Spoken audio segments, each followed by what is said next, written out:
Welcome back to Hannity.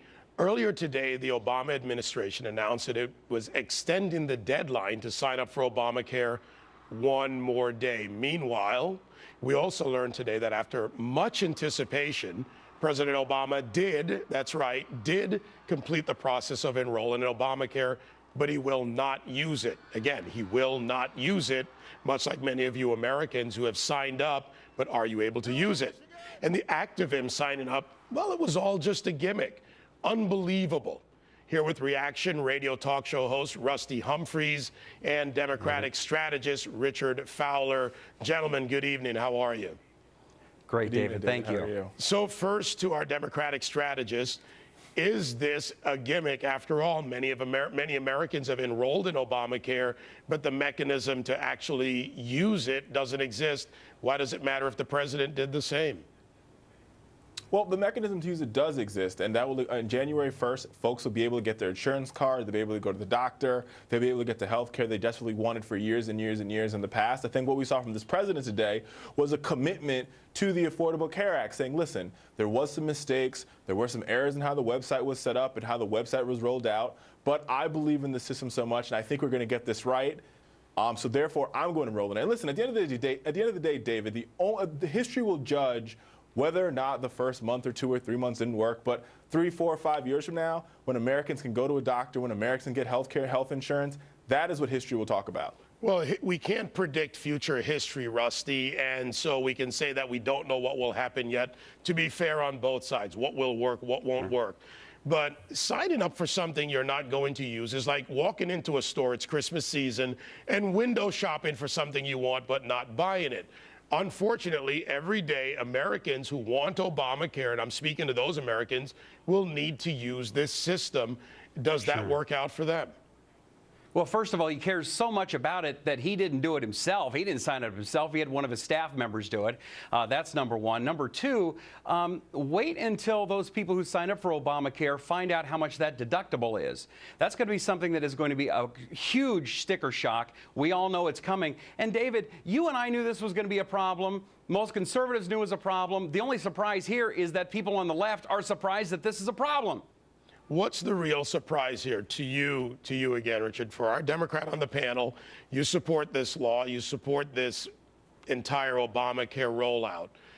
For those that want to use it, if they can't use it, what do you say to them?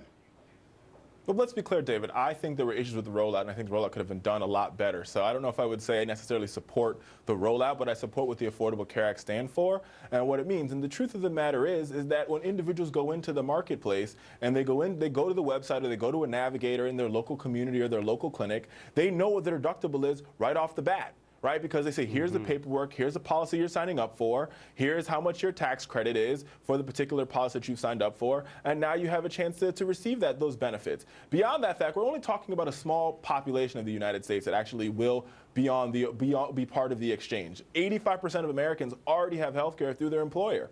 Okay, what's the population of 15% of the, Richard, to you, what's the population roughly, 15%? What's that number in America that will need to use Obamacare? We're talking about a couple million people, and of those couple million, 50% of them, 50% of those individuals have a pre-existing condition. So before the Affordable Care Act, they couldn't get health care whatsoever at all. Okay, now Rusty, to you, and I'm going to the numbers here, and that's my point with Richard. 15%, 5%, these are millions of Americans, and if they are to get health coverage, where are the people that are going to serve them that health coverage when it comes to the doctors, the nurse practitioners, those in the medical field?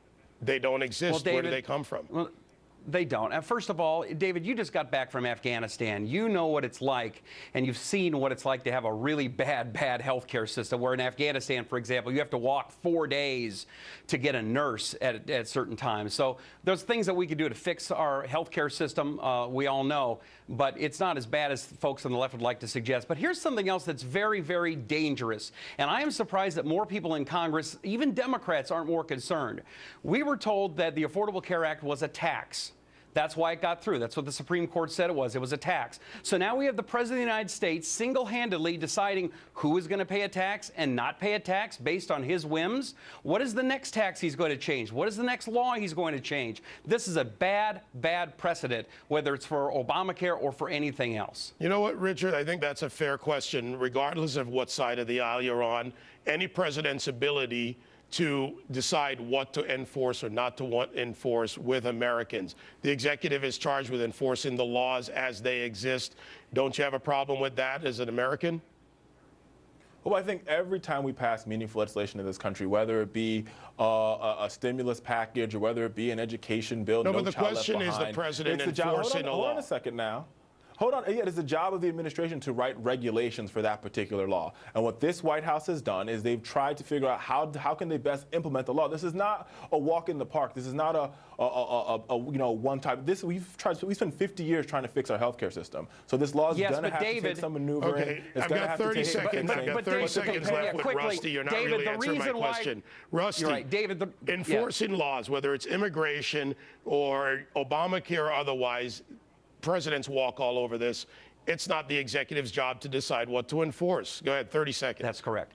That is correct. It's not the executive's job. But we also are looking at a case where this president just decides what it is that he wants to do and what he doesn't want to do. And like you suggested, what laws we're going to follow and what we're not going to follow. The President of the United States has a job to do. Congress passes the laws. It is not the President of the United States' job or responsibility to change those at will. All right, Rusty Humphries and Richard Fowler, gentlemen, thank you.